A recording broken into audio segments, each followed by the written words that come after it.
Tutorial kung saan makikita ang earnings sa Facebook. Pumunta sa Facebook app at e-open. Then pindutin itong 3 lines na nasa taas.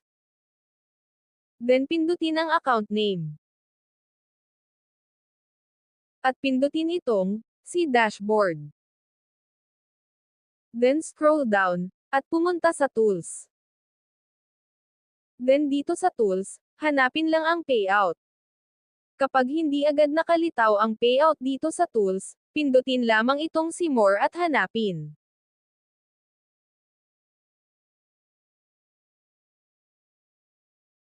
Pindutin na ang payout. At ayan, dito makikita ang earnings na kinita kay Facebook.